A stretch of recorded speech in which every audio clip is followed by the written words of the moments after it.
Hey friend, I'm Dr. Kevin Egger. This is Marriage Partners Ministry. Hey, I'm so glad that you're here today. I just want to share with you an email that I got. I think it'll be very inspiring and helpful for everybody to hear my feedback directly. So the email, I'm just going to kind of summarize. Basically, it came in like this. Lady was emailing me. She says her husband is in a lot of pain, and should she make allowances for him and allow him to do some love unwinders because he's in this great pain? And that's a very interesting question from a number of different angles. So, of course I don't know what the pain is.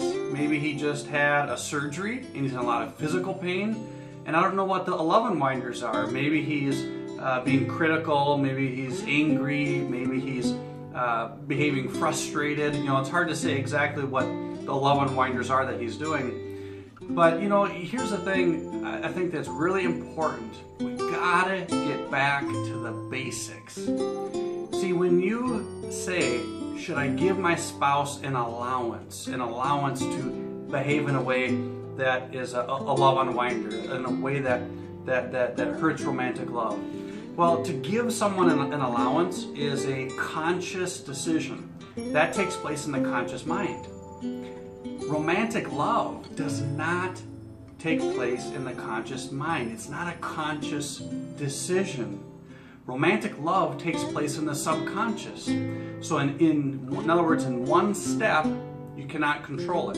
Through multiple steps and changing another person's behavior towards you, you can impact how you feel about them. But in one step, you can't just choose to feel differently and voila, therefore you do. So the whole idea of, should I give them an allowance? Should I allow them to do some love unwinders?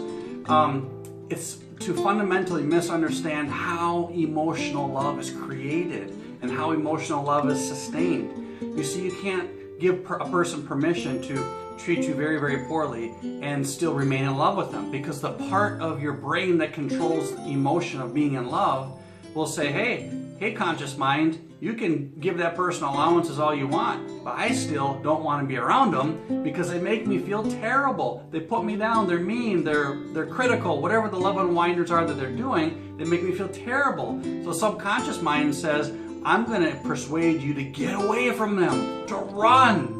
Meanwhile, the conscious mind is saying, well, maybe I should just take this, or maybe I should just put up with this, maybe I just give them an allowance. They just lost their job, or they're going through some emotional trauma right now, or they've had a surgery, they're in physical pain, or something like that.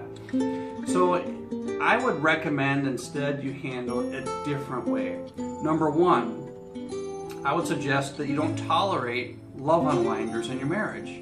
So if your spouse comes to you, they're in a foul mood, there might be a reason why. Instead of saying, I'm just going to tolerate that, or I'm going to put up with that, I would just let them know. Say, I'm not going to tolerate that. I'm not going to put up with it. And then I would encourage you to leave the circumstance. So, if they're being real moody around the house, they're being mean, they're being critical, I would suggest you leave the house. Go for a car ride. If it's for an extended period of time, you might need to stay with a friend for a short period of time until they can actually get their emotions under control and stop doing the love unwinders. Now here's a really key point I want to slow down on and be very specific. When you leave, the reason is not to punish them. Nothing we do at Marriage Partners is to punish the spouse. Nothing. The reason I want you to leave is because when your spouse is doing love unwinders to you, they're destroying your feeling of romantic love towards them. And they might not get all this. They might not understand how all of this works. And so what I want you to do is I want you to leave the atmosphere in which your love for them is being destroyed. And that way you'll still have love left.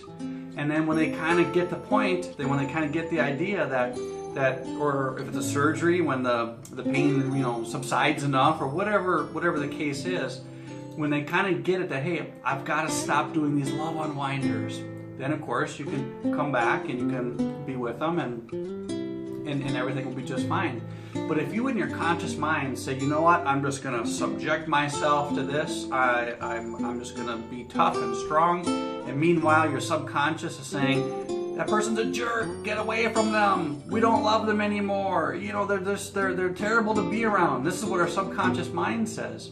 And so we want to prevent that from happening. So I recommend that you know, and when your spouse, if your spouse has these love unwinders, do not respond with your own love unwinder. Another very critical key point. 2 wrongs don't make a right. So if your spouse is, let's say they're in physical pain and so they're being really negative and sarcastic towards you, don't try to analyze them and say, oh, you had a surgery, or you have pain, and that's why you're being such a jerk. See, now I just used a love unwinder. Or you know, you have no right to treat me this way, and I won't stand for it, and you're just being abusive. And so you see how I just put some love unwinders in there. I'm being critical of them. I'm using judgment words towards them. And so now we're both mutually doing love unwinders to each other. That's the worst thing for a marriage and for a relationship. You know, if your spouse is really hurting, think about it. If your spouse is really hurting, for one thing, I don't want them to do love unwinders to me. I want to make sure that even if they do, that I'm not doing love unwinders to them. I want to make sure that in this time of hurt and pain, I want to make sure that in this time that we're drawing our marriage closer together, that we're creating intimacy, that we're creating a partnership. And I think by just communicating and saying, hey spouse, I know you're in a lot of pain, but I cannot, for the sake of my love for you, I cannot subject myself to your love unwinders. And so for the sake of our marriage and our love for each other, I'm not going to do love unwinders to you either in response. I want to ask you to please stop doing the love unwinders. If you don't, I'll need to remove myself from the situation. Now, if you can stop, then I can be here for you, and we can get through this together. We can get through this in a partnership, and we'll gain intimacy, we'll gain love, and it'll be a wonderful, yeah, there's pain, but as far as marriage goes, it will be a wonderful marriage experience.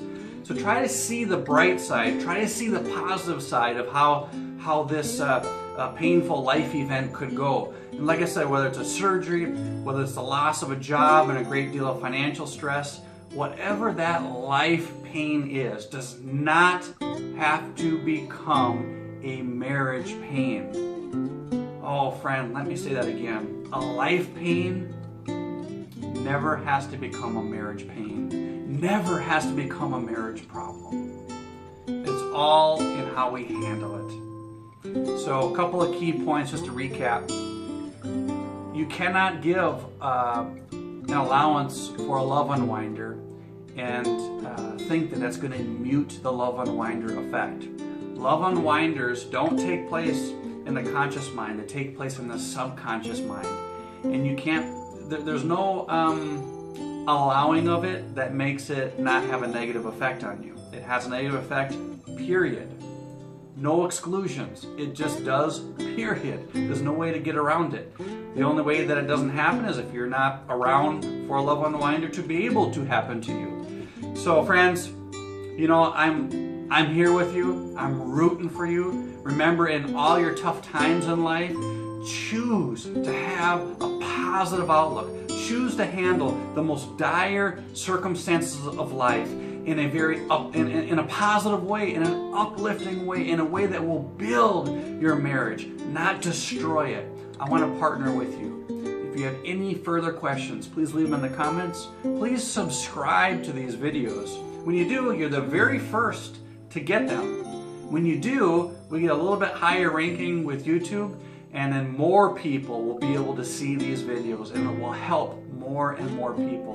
Remember, friends, what you make happen for others, God will make happen for you. Thank you.